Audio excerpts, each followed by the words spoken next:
Hey everybody, this is Blue, and it's time to do another book review. And so last time I did RoleMaster Companion number 1, and we're going to go through the whole series. And so we're on RoleMaster Companion 2.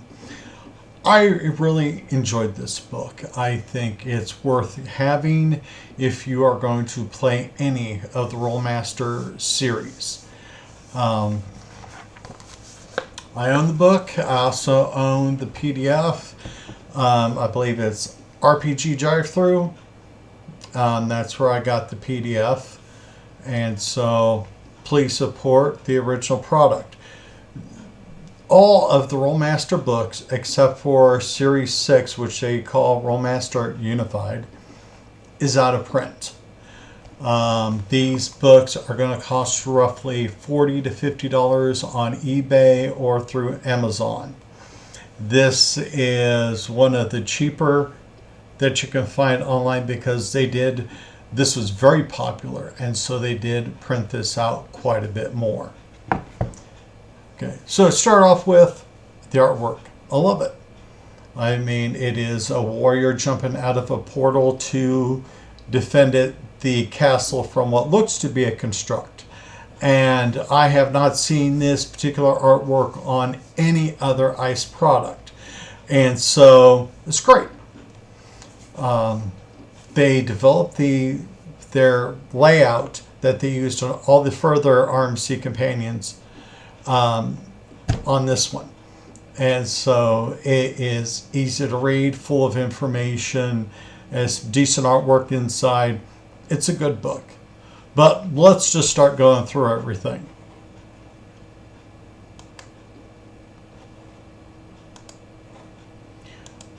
All right.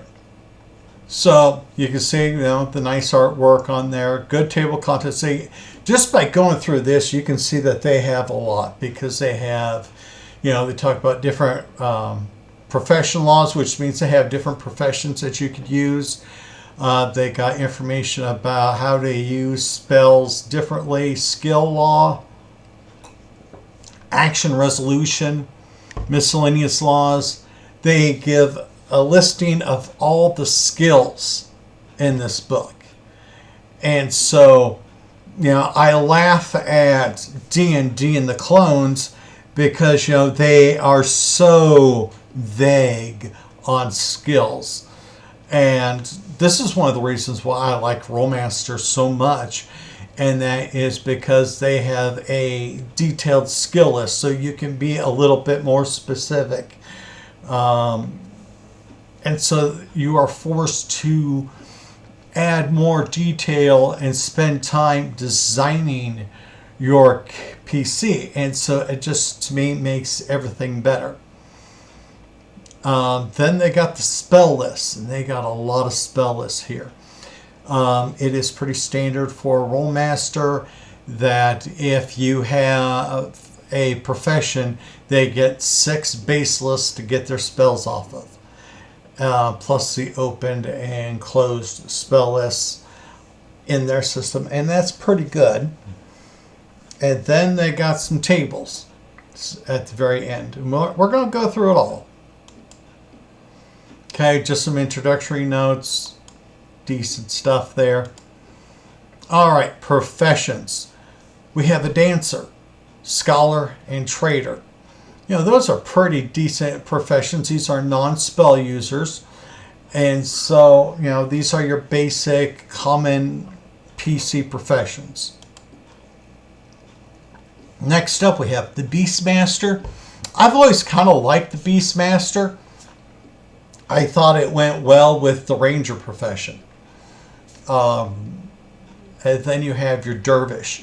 Your dervish is your kind of your magical dancer. She uses seduction and such in her line of work.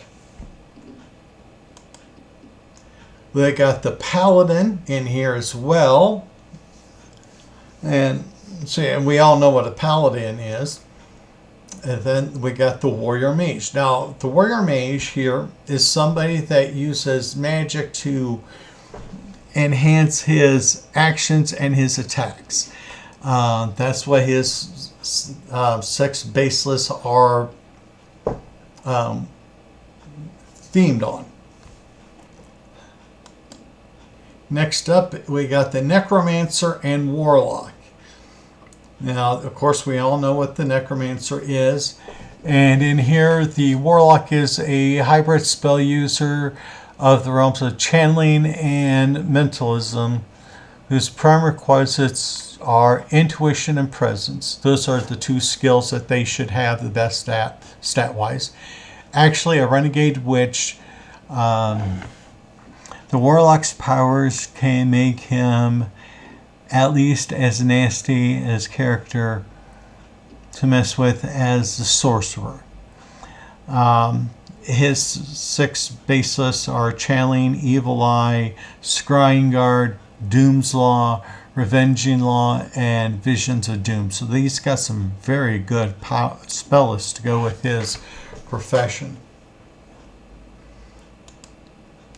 Next up we have the Witch. This is kind of the Wiccan Witch. I mean, it's not very offensive, speaking, attack-wise, but it has some interesting spells to it. Candle magic is always kind of useful because you can embed, spells into candles. Then you got glamours and potion magic.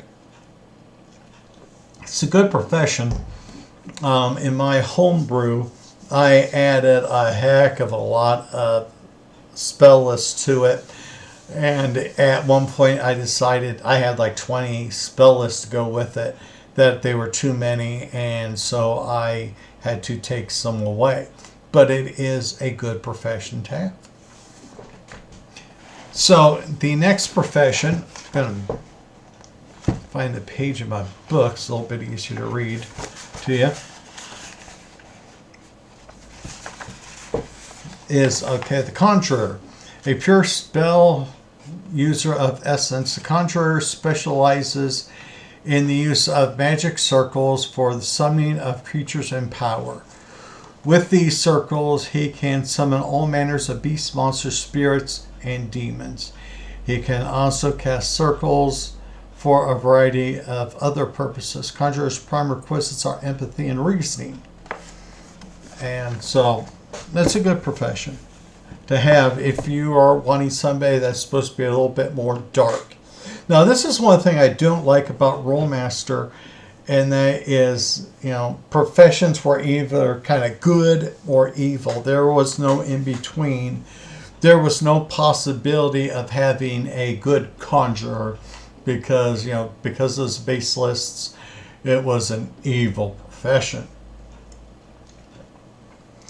Next up on that is the Sage, and the Sage is a pure spell user of mentalism with prime requisites and presence and memory. The Sage is unparalleled in the arena of knowledge gathering, organization, and assimilating information.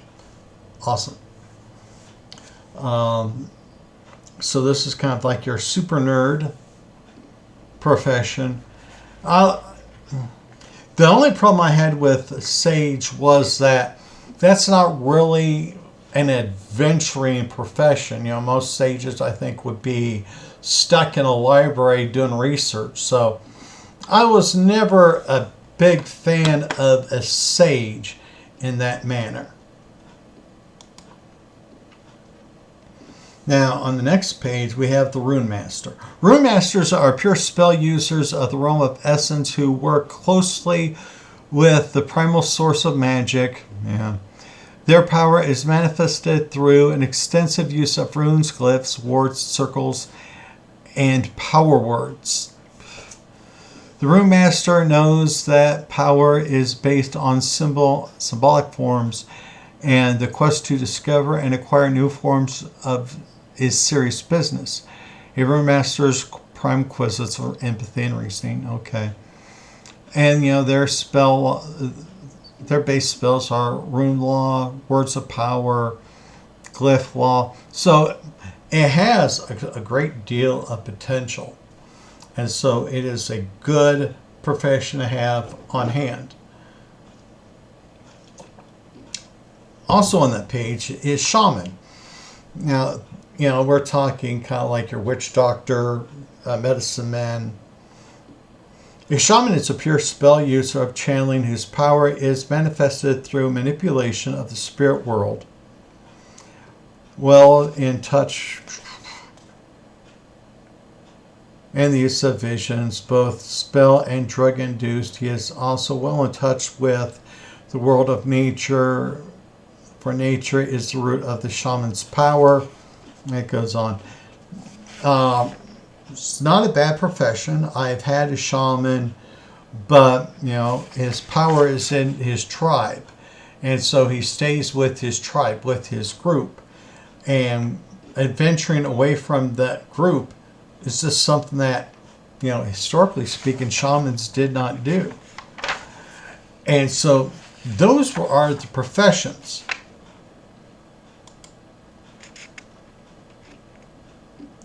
Now, there's a lot of interesting rules in here, and they talk about changing the character professions, which is something that our PCs should be able to do, because anybody can do that. And so there are many ways that you can change the profession that you can look out here. Next, we talk about out-of-play players, or characters, I should say. And luckily, I've never had to deal with that. I better turn to the next page for you guys. Out-of-play characters, they're talking about how long they should be gone, how to handle them being gone, do they get the points and such. There was an interesting video, gosh, I can't think of their names to save my life. Wizards of the Tower, I believe it was. They're talking about should experience points be awarded to out-of-play players and all that. It was a very interesting video, so you should check them out.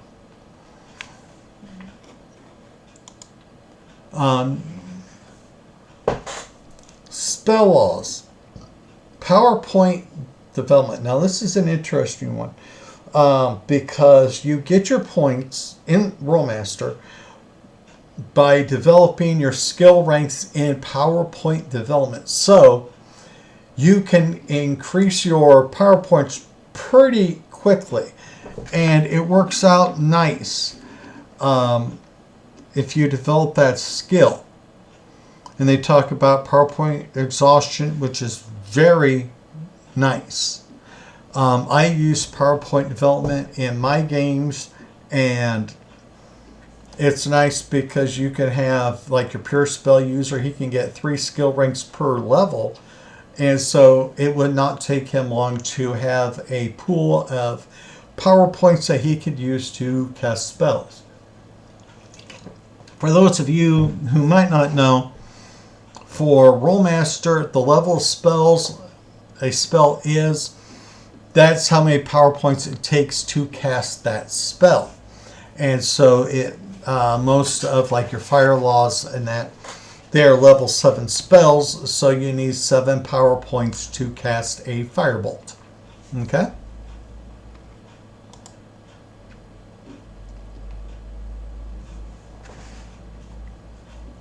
Changeling spells, I didn't use that one much, but if you're interested in that, this is about your appearance and modifications to yourself when being a different thing.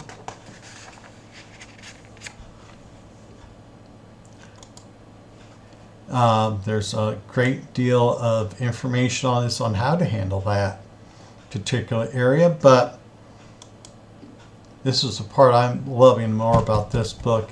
And they're talking about skill laws.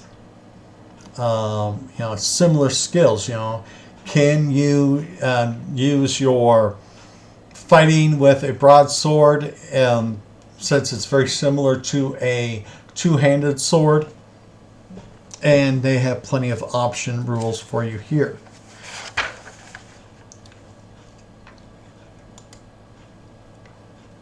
Restricted skills.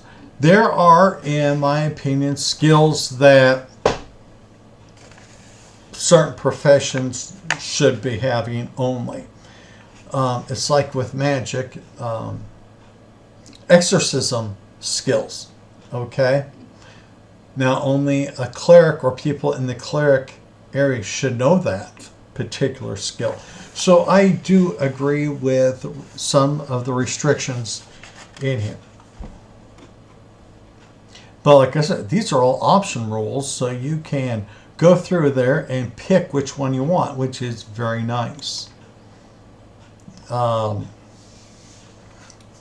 As we're going through skills, they're showing you some more skills: foraging, flora lore, and funnel lore.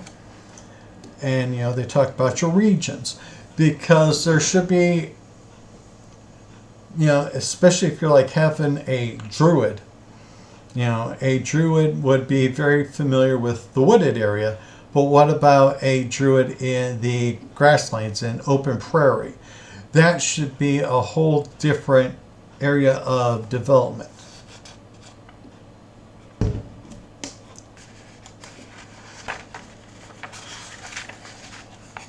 Okay, we got, all right, handling fear, how to resolve actions. You see, with RoleMaster, it's a very skill developed game. And so it's not something that you do some role playing, the acting out and that. But there we have more reliant on charts and die rolls.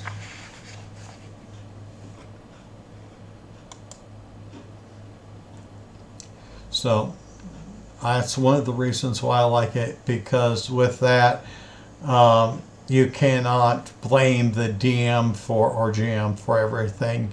You can just go, you rolled a 6. What did you expect?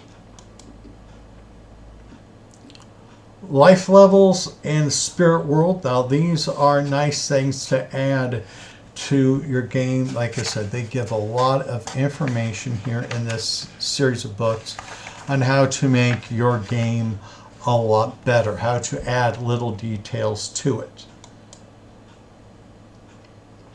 And so they tell you about different types of spirits and a way you can incorporate them into your game. They got a nice chart here talking about the different spirits and how to maneuver them in. But here's what I consider to be the best part of this particular module is the complete skill descriptions here. They go through all of the skills.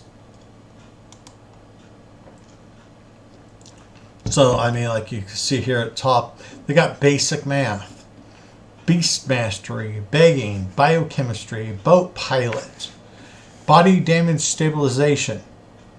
This is a way that you can develop a skill to stay alive, which is important. Body development. And body development is your ability to take damage. It is what determines your hit value. So if you are able to develop your body development to the max, which is something I always suggest, then, this will be higher and you can live longer. And as you can tell, they're just going through every single one and crafting. This can be very general listed in here, but in the actual game, you have to be a specific, because you can't just say, well, I have 10 skill ranks in crafting, I can build anything. No, you have 10 skill ranks on something. What is it? Maybe you are a cooper. You make and repair barrels. Maybe you do pottery, and thus you can make pots and vases and make places to store food. But it doesn't mean you're going to be worth a darn as a roofer. So, tailoring and knitting might be somewhat close, but tailoring and skinning are two different things. So it is a nice way to add detail. Okay, so we're going to quickly go through all these skills here. Dance, demon lore, detect traps, diagnostics, diplomacy, directed spells. So directed spells is your offensive bonus. This is how we determine how strong your spell is when casting a firebolt. Direction sense, knowing which way is north, basically. You got disarm your foe when he's armed and unarmed. Disarming traps, disguise, distance running, divination, diving, dowsing, drafting, demon lore, driving, tolerance, duping.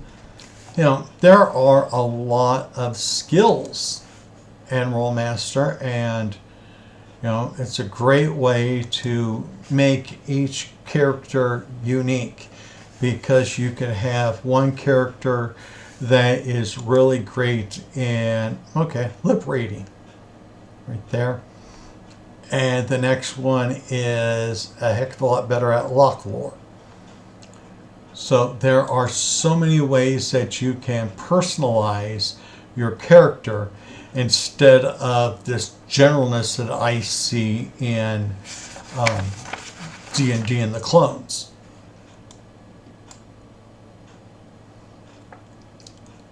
Poetic improvisation. I think that's great because, you can then develop the skill, and if you need to use it, the GM can say, okay, well, let's see, here's some poetry. And, if your guy does not have a whole heck of a lot of skill ranks in poetic improvisation, then you can do some Jack and Jill went up the hill. But then if it's got a lot, maybe you can read a little Shakespeare.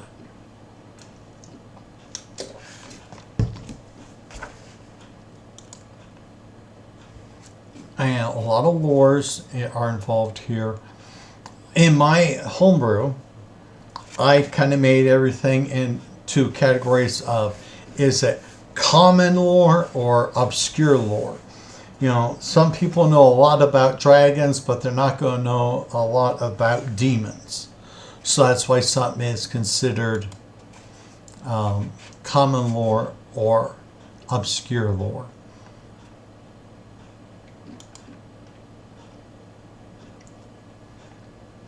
And again, smithing, you can see there's so many different ways to be a smith. So you might be good with copper for one and terrible with gold. Different melting points and all that. So I think that is a great thing that we need to specify in character creation and in using our games, so that we can make it more specialized for our PCs, because they're supposed to be tested and challenged, and we can do it this way.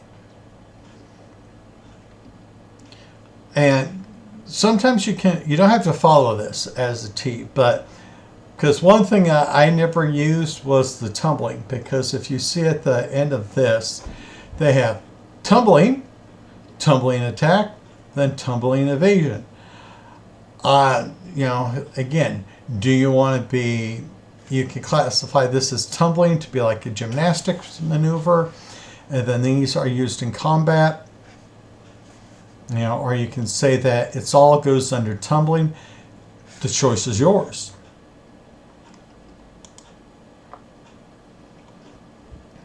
Yes.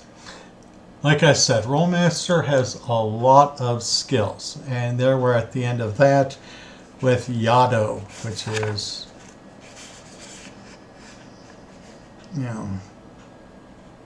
just weird. All right, so now we are on page 44. I gotta get to my book here so I can read at my section with you guys.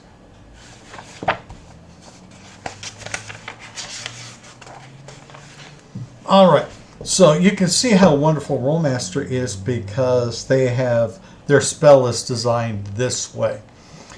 And the Necromancer has 6 base lists: Animate Dead, Death Mastery, Dark Law. I love Dark Law because, you got Dark Bolt, where you can send out through your wrist a bolt of dark energy. So doesn't always have to be a firebolt, which I like. And then you can commune with the dead and summon dead. It's fun. Undead Mastery. Alright, then we go to our Warlock. Again, now this is another spell user. And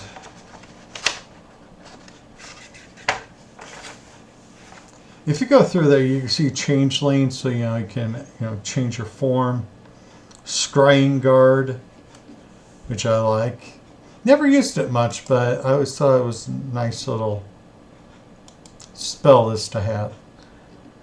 Doom's Law. Now that one is a vicious spell list because you got Bone Break, Skin Burn in there. You can really hurt somebody with these spells. Visions of Doom. Give somebody nightmares. Evil Eye. That's a nice little spell list as well. So, your Sorcerer has a lot of... your Warlock has a lot of spells that he can use in playing the game. Okay, then we got the Witches lists, Glamours, which is nice.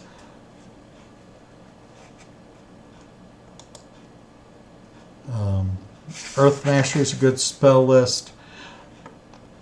Nature's Mastery, which is plant lore, where you can get your plants to grow fast and such. Candle Magic is the making of candles and embedding spells into. And you got Potion Magic, where, like candles, you brew potions and you can put some spell magic into it. Conjuring Ways is about summoning demons and controlling a demon and having that demon do certain things for you. So that makes it a very interesting spell. And as we go on, then you go to Conjurer, which is more about, demons and such. So they have some nice spell lists. Circles of Power is always one that you need to have playing that profession. And if you're going to be playing with that, you need to have Circles of Protection. Circles of Summoning there. This helps you actually get your demons there. Demon Mastery. And you got your Sage, and we're talking about recreations, analysis, lore master, absorb knowledge, and weave tale. Now, like I said, it's a good profession, but I just can't picture this being one where people will want to adventure if they are basically a walking library. And let's see, we are going through this faster than I am on my book. Okay, now we're on to the Rune Master, Words of Power. I like that one. That's a decent spell list. And you have your Circle Mastery. Glyph Law. Now, a glyph is basically a rune that is traced in the air. So that is kind of like an invisible rune that you are working with. Warding Law, which is, your warnings and such. Sigil and Rune. Oops. Sigil and Rune's Embedding, which is a nice spell list to have. This is how you put a spell into a wall so that you can have, like a perimeter defense. If somebody walks in this area, this one spell is cast, and it can cause a lot of trouble.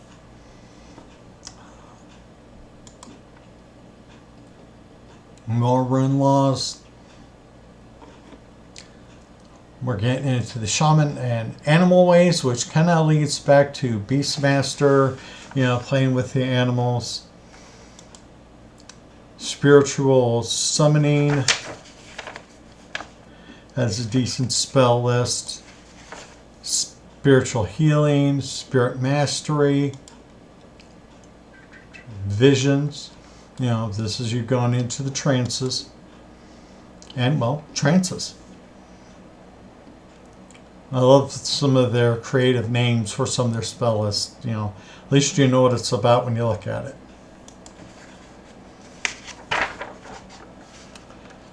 And Beast Mastery, again, it might be a semi-spell using profession, but they got 6 nice base lists.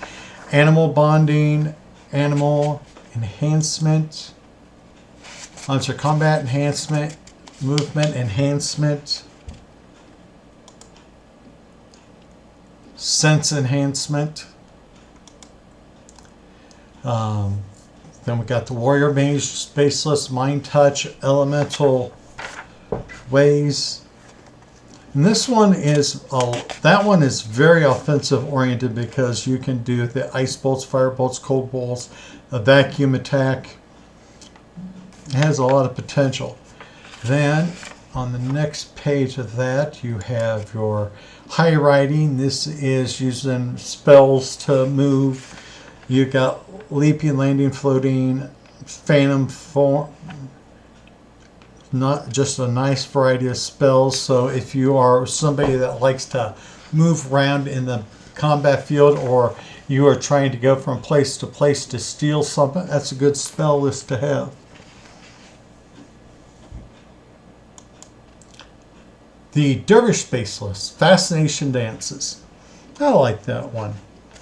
Then you got, next page, Deadly Dancing and Traveling Dancing.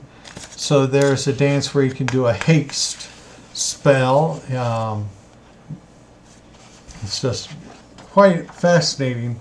They have, and RoleMaster, one of the things that I didn't like also about it is there were similar professions. Because here, we're talking about the Dervish. Well, in a later RMC unit, they have the Huri. And they're basically the same thing, but they're from different realms of magic. Because with RoleMaster, they have your essence, mentalism, and channeling realms. So you can have basically identical professions, but one's from essence, the other one's from channeling. And so it kind of makes things difficult. So when I did my massive rewrite and homebrew many years ago, I went through and I combined professions. I got rid of the 3 realms and said everything is arcane. And the Huri and Dervish, their spell lists were merged into one master list.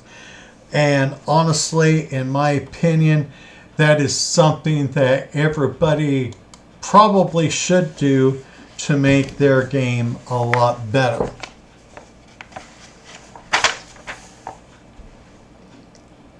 And again, continuing on here with the Dervish lists, communing dances. That's a nice way to communicate, obviously.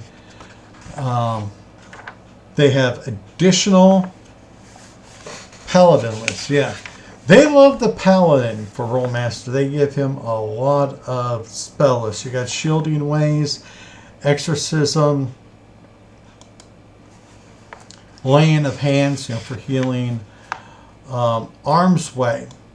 Now that one has some wicked power to it, because you can have, when you get up there, like this one right here, which is a level 30 spell, and that is a plus 150 to your attack. So you could be adding another critical to it with this high up of an advantage.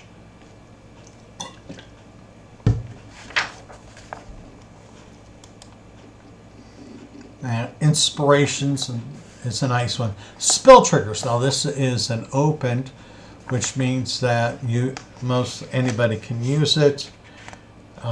Spell triggers is about making like a trip line. So if somebody walks into an area, walks through a door, or moves something, that a certain spell, the sword that you got spelled into this, is cast.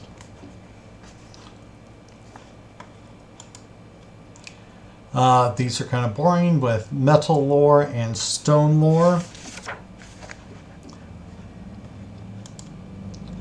You got wood shaping, elemental summons, and guided sight.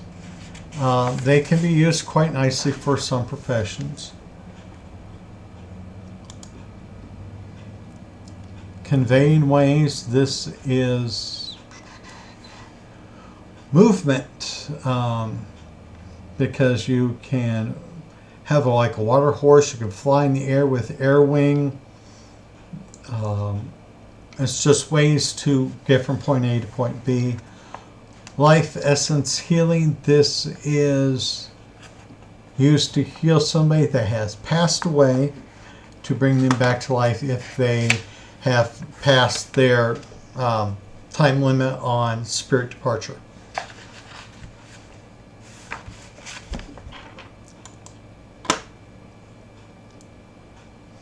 Okay, an extension for static actions. This way, some people want to make things extremely hard, and you can do that because they got the absurd rating. So, hey, I want to jump over that dragon quietly. Yeah, right.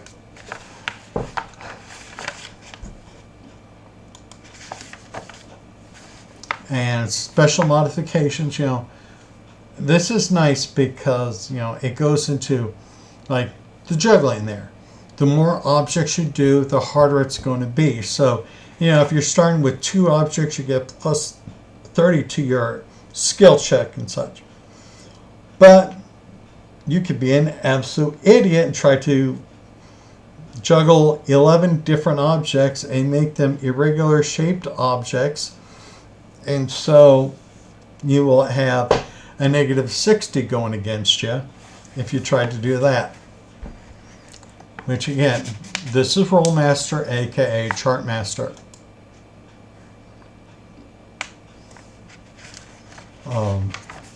But you see now the extension of static actions.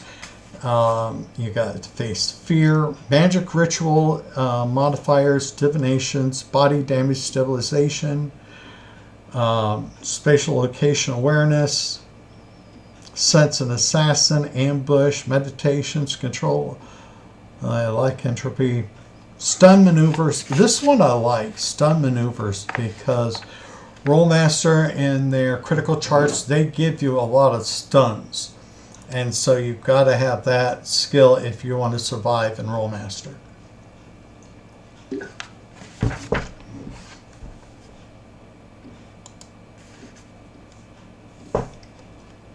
And here we go into your skill success rolls. They got one for Beast Mastery, Fear Factoring, Juggling. And so pole vaulting. Oops, it's the next page. Jumping, pole vaulting, gymnastics, athletic skills. Pretty cool. They have one for linguistics, academics, sprinting. It's just, you can, as a GM, you can then go through and say you are making 6 different skilled actions with what you're wanting to do let's roll the dice and get the first one and see what you do. Now, you can then hook them all together, make it into one roll if you want to, but then you'd have to make sure that roll is followed closely.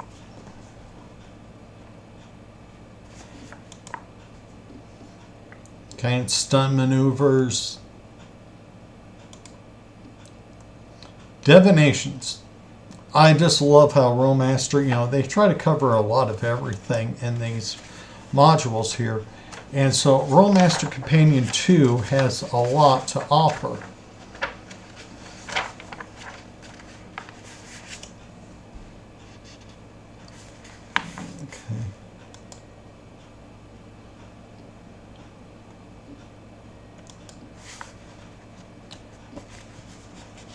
Similar skills this way, if you have a nice GM or you are a nice GM, you might say that they can do one skill and it can kind of cover other events. Or you could be a hard-nosed like me and go, well, do you have it in funnel lore? No? Well, then you can't use flora lore to save your butt. No.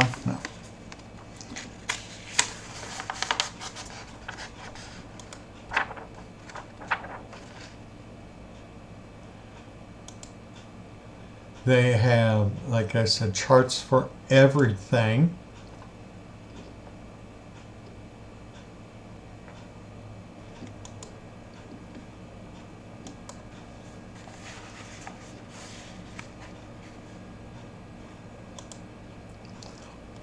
Master level bonuses. Now, this is one thing I like about RoleMaster. They have the level bonus system, which means in certain professions that there comes benefits with what the skills that you need to excel in. So I see lay healer, and so when it comes to medical areas, the lay healer would have a +3. And we're just going to go through, like for the barbarian here. For arms law combat, he has a +3. It's 1 to 3. 3 is best. The higher the points, the more damage you can do. They are athletic, but not quite as much compared to their arms, and so they only get +2. Now, barbarians, they're rough, they are strong, brutish, and so when it comes to body development, their hits, they get a +2. And the only other thing that they're really good at is outdoor skills. And so, we're talking like your hunting and such. That would be a +3. Now, there are some other professions. Well, let's go down just to the dancer, which is the second one. Right there. Arms law, they might be in the bars and all that where there's violence, so they get a +1 in arms law.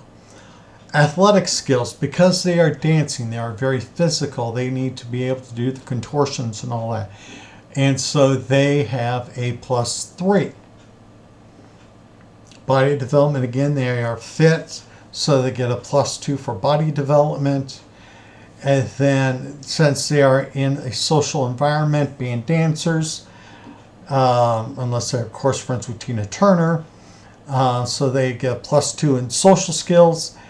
And sometimes you have to hide things, or they are hiding things as part of their act. And so they get a +2 in subterfuge. So level bonuses are nice in RoleMaster.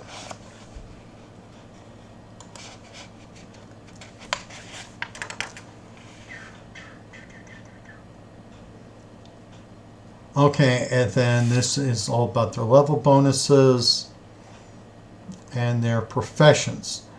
That's all I laugh to this day. This whole list here is all the professions that they had up at that time for RoleMaster, and that's pretty much doubled now. And oh boy. RoleMaster, this is their master development point chart. This is a chart that you would go through to buy skills. So like the very first category is academic, and your first profession is the barbarian. Notice how a lot of these academic things are very high, because how many barbarians are going to be great in administration, so it should be hard for them, right? So that's why they get the +7.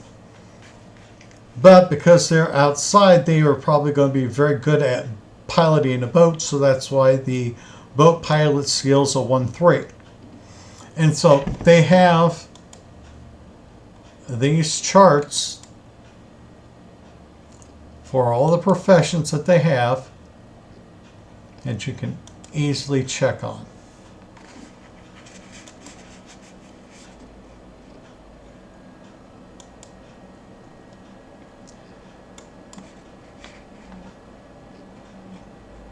And the very last page,